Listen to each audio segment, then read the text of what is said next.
Ya, selamat pagi Bapak Ibu, adik-adik, pengunjung Puskesmas Gayo. Di sini kami dari Koordinator Promosi Kesehatan ada kegiatan yang namanya Pos Ayu atau Podcast Sehat Puskesmas Gayo. Nah, kegiatan ini merupakan kegiatan penyuluhan yang dilakukan di dalam gedung dengan sasaran Bapak Ibu yang sedang menunggu antrian poli.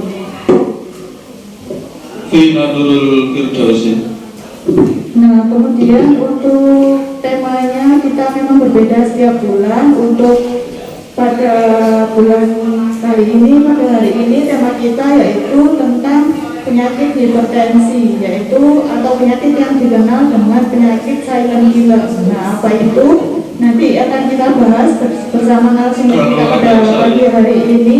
Ada yang pertama Dr. Muda Poppy Azura, dan kemudian nanti juga ada Dr. Muda Adila Meliana. Nah, monggo untuk para narasumber bisa kenalan dulu. Selamat pagi Bapak Ibu semuanya. Perkenalkan, saya Dr. Muda Poppy Azura. Perkenalkan, saya Dr. Muda Adila. Ya, terima kasih. Barangkali kita bisa masuk mulai saja ya, Dok, ya, untuk masuk ke materi. Silahkan di loket pendaftaran. Jadi yang kita bahas hari ini adalah hipertensi. Sebenarnya penyakit hipertensi itu penyakit seperti apa ya, Dok? Ya baik, jadi kalau misalnya untuk hipertensi sendiri itu bisa juga disebut dengan tekanan darah tinggi. Tekanan darah tinggi itu tekanan darah itu atau mungkin seringnya dikenalnya tensi ya, harus dicek tensi itu dibilang tinggi kalau misalnya tekanan darahnya sudah di atas 140/90. Jadi atasnya di atas 140 atau bawahnya di atas 90. Nah, kemudian kalau penyakit hipertensi ini tanda dan gejalanya seperti apa, Dok? Ya, jadi kalau untuk hipertensi sendiri itu sebenarnya kebanyakan itu malah tidak bergejala untuk tekanan darah tinggi. Bahkan 90%-nya itu sebenarnya tidak ada gejalanya. Nah, kalau misalnya tekanan darah tinggi ya sudah menimbulkan gejala dan tanda, itu malah menunjukkan kalau kondisinya itu sebenarnya sudah gawat atau sudah perlu penanganan. Nah, kalau untuk gejala dan tandanya itu apa saja? Yang pertama itu bisa pusing atau sakit kepala, kemudian juga ada sakit pada tengkuknya, terus juga bisa pandangannya kabur atau kalau melihat gitu seperti tidak sejelas biasanya. Terus juga bisa mimisan atau perdarahan dari hidung yang tidak berhenti. Terus juga bisa ada nyeri dada secara mendadak dan masih banyak yang lain. Jadi 90% tanpa gejala. Itulah tadi kenapa penyakit hipertensi ini dikenal dengan salah satu penyakit silent killer ya, atau penyakit yang tiba-tiba mematikan. Karena memang gejalanya tidak dirasa, kemudian tiba-tiba hipertensi ternyata tinggi ya. Hanya beberapa saja ataupun kalau sudah parah saja yang menunjukkan gejala. Kemudian karena hipertensi ini adalah penyakit yang tidak menular, apa saja faktor risiko dari penyakit hipertensi ini, Dok? Ya, jadi kalau untuk faktor risikonya sendiri itu ada beberapa faktor risiko yang bisa bikin kita cenderung mempunyai tekanan darah tinggi. Untuk faktor risikonya itu ada dua jenis, ada yang tidak bisa kita rubah dan ada yang bisa kita rubah. Kalau tidak bisa dirubah itu salah satunya seperti usia, di mana kalau kita semakin tua itu kita mungkin cenderung memiliki tekanan darah yang tinggi. Terus juga untuk laki-laki itu memiliki kemungkinan lebih tinggi untuk punya tekanan darah tinggi daripada yang perempuan. Terus juga riwayat keluarga, misalnya bapak ibu punya orang tua atau saudara kandung yang memiliki tekanan darah tinggi, itu kita juga punya kemungkinan untuk punya tekanan darah tinggi juga. Nah, dari itu ada juga faktor resiko yang bisa kita rubah, seperti yang pertama berat badan berlebih. Jadi kalau misalnya berat badan sudah berlebih, itu bisa diturunkan berat badannya biar dan menjaga berat badan ideal. Terus juga merokok, apabila merokok bisa mulai dihentikan merokoknya. Terus juga kurangnya aktivitas, misalnya sehari-hari aktivitasnya cuma duduk atau cuma berbaring sepanjang hari. Terus juga konsumsi garam yang berlebih, jadi yang biasanya kalau makan itu harus asin gitu ya, kalau nggak asin gitu nggak berasa. Itu juga bisa bikin tekanan darah tinggi. Terus juga kolesterol yang tinggi, kolesterol ini bisa datang dari makanan-makanan yang digoreng-goreng atau yang berlemak seperti itu. Terus juga yang gak kalah pentingnya itu salah satunya adalah stres. Makanya kita itu harus bisa untuk mengelola stres, karena stres ini mungkin kadang dianggap tidak terlalu penting ya, tidak terlalu signifikan, tapi sebenarnya kalau misalnya stres itu bisa berdampak yang buruk terhadap kesehatan kita. Ya, jadi faktor resiko ini adalah faktor-faktor yang bisa memicu terjadinya hipertensi ini ya, itu tadi sudah ada faktor resiko yang bisa diubah dan yang tidak bisa diubah. Nah, kemudian untuk penyakit hipertensi ini apakah bisa menyebabkan komplikasi kalau sudah semakin parah seperti itu? Ya, jadi tekanan darah tinggi ini kalau tidak kita kontrol, kalau dibiarkan tinggi terus-menerus itu bisa menimbulkan komplikasi atau penyulit pada organ-organ tubuh kita yang lain. Bisa menimbulkan komplikasinya, pertama bisa di jantung, bisa juga ke otak, menjadikan kita stroke, terus juga bisa ke ginjal, bisa ke saraf, bisa ke mata, terus juga bisa ke pembuluh darah di perifer.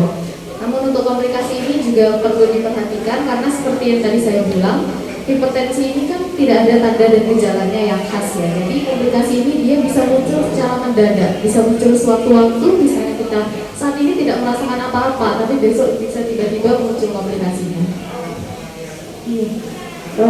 Seperti itu. Jadi kalau misalkan sudah hipertensi, tidak ditangani dengan baik, tidak konsul rutin ke dokter, tidak minum obat, nah bisa melebar kemana-mana, bisa jadi ke jantung, seperti yang dijelaskan tadi, ke ginjal. Nah itu jadi pentingnya kita bisa mendampingi orang-orang yang terkena hipertensi.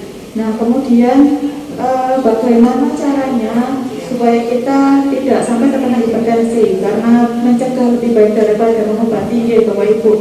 Membuat seperti apa cara pencegahannya?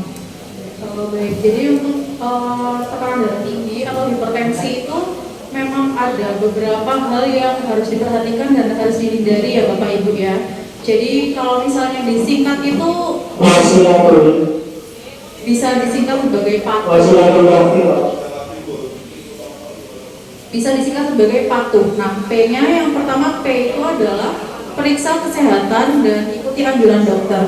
Jadi mungkin Bapak Ibu di sini itu kan ada yang sakit tekanan darah tinggi, atau mungkin di sini ada Bapak Ibu yang tujuannya kontrol tekanan darah tinggi dan agar dapat obat gitu ya dari dokter di poli. Nah ini memang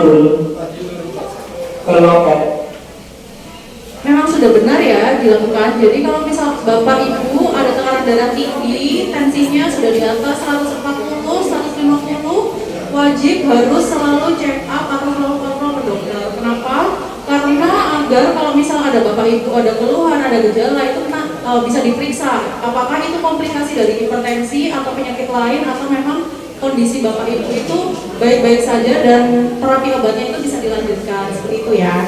Kemudian kedua itu atasi penyakit dengan pengobatan yang teratur. Nah, kalau misal Bapak Ibu pasti di sini kan ada sebagian yang sudah dapat terapi obat darah tinggi atau hipertensi.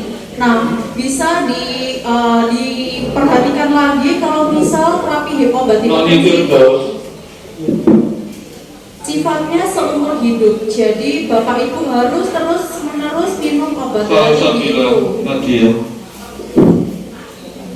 Nah, biasanya kan Bapak Ibu kalau misalnya nggak ada keluhan, nggak diminum obatnya. Nah, kalau darah tinggi itu harus diminum ya Bapak Ibu ya. Kalau walaupun nggak ada keluhan, walaupun ada keluhan, ada atau tidak ada keluhan harus diminum seperti itu.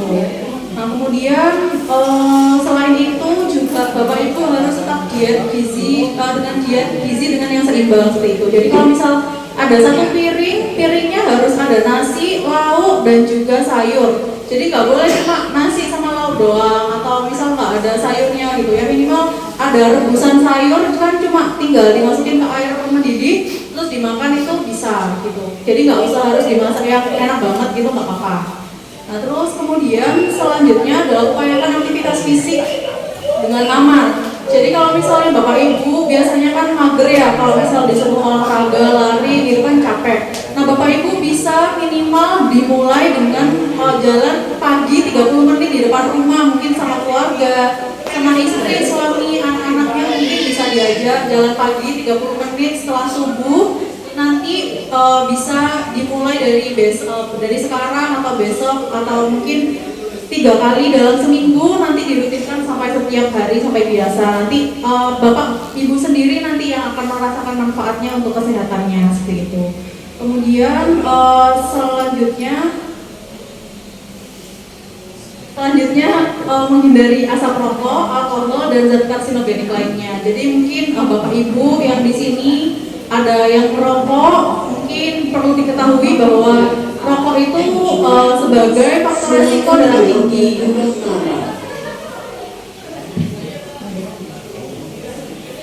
Jadi kalau misalnya ada bapak ibu yang merokok, nah perlu diketahui bahwa kalau misal merokok itu faktor resiko darah tinggi. Kalau misalnya ada bapak yang merokok sudah lama, kok tiba-tiba tensinya tinggi, nah itu mungkin bisa saja penyebabnya itu memang merokok yang sudah lama, atau mungkin bapak ibu sudah, saya makannya udah bagus, olahraga juga. Nah, tapi keluarga di rumah ada yang merokok, nah itu juga bisa jadi penyebabnya. Kalau misalnya kita menghirup asap rokok yang dikeluarkan oleh keluarga kita, di sekitar kita itu, nah itu bisa jadi penyebab juga seperti itu. Kemudian mungkin bapak ibu sudah sering dengar kalau misalnya darah tinggi itu harus dikurangi garamnya. Harus dikurangi garamnya. Nah garamnya harus seberapa? Sebenarnya maksimal garamnya itu maksimal 1 sendok teh. 1 sendok teh itu sendok yang kecil, bukan sendok yang besar. Itu pun harus dipakai dalam 1 hari. Nah biasanya bapak ibu kan kalau misal makan nggak bisa ya kalau nggak asin, kayak harus asin, harus gurih kayak gitu. Nah kalau bisa mulai sekarang harus dilatih asinnya secukupnya aja, jadi nggak sampai yang harus sedap, harus enak gitu ya. Kemudian selanjutnya gulanya juga batasi gula kurang dari 4 sendok makan per hari. Nah kalau misalnya ada kebiasaan setiap hari minum teh manis atau mungkin es jeruk dan lain-lain, mulai dikurangi juga, itu juga nggak baik untuk tekanan darah tinggi. Terus setelah itu juga kalau misalnya sering makan gorengan atau makan makanan berlemak, banyak, itu harus dikurangi juga ya bapak ibu. Sampai mana masuk ke lubang? Dan yang terakhir adalah sering makan buah sayur, minimal setelah makan nanti bapak ibu harus mengkonsumsi buah dan sayur ya, minimal seperti jeruk, pisang dan lain sebagainya. Seperti itu mungkin. Ya, jadi seperti itu ya pencegahan ataupun cara untuk mengendalikan hipertensi ini. Mungkin ada tambahan sedikit untuk pemeriksaan yang secara rutin tadi, bapak ibu bisa melakukan, tidak harus ke puskesmas ya, barangkali di desanya ada kegiatan posyandu lansia ataupun posbindu. Nah di situ juga salah satu kegiatan untuk mencegah penyakit degeneratif. Nah di situ ibu bisa di posyandu lansia itu bapak ibu bisa cek reagensi, kemudian berat badan, tinggi badan, tingkat perut, ataupun kalau misalnya ada keluhan bisa langsung dikasih obat.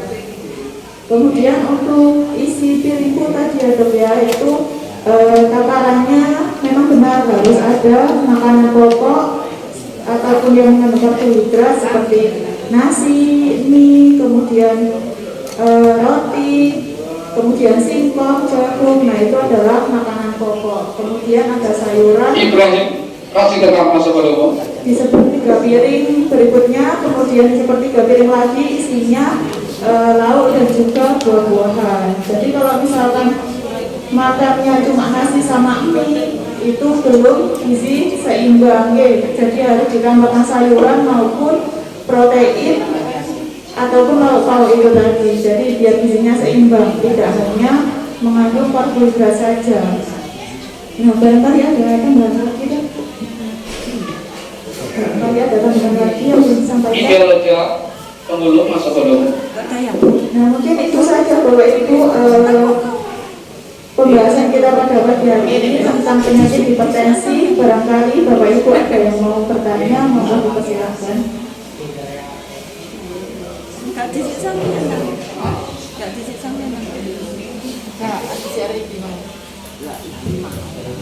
Ya, barangkali tidak ada pertanyaan deh, karena kita sudah sering juga membahas tentang hipertensi, kemudian sering melihat informasi di sosial media, jadi kami harapkan Bapak Ibu bisa semakin aware ataupun bisa semakin sadar tentang penyakit ini, karena penyakit ini juga bisa dicegah dengan pola hidup ataupun gaya hidup yang lebih sehat seperti yang sudah dijelaskan tadi.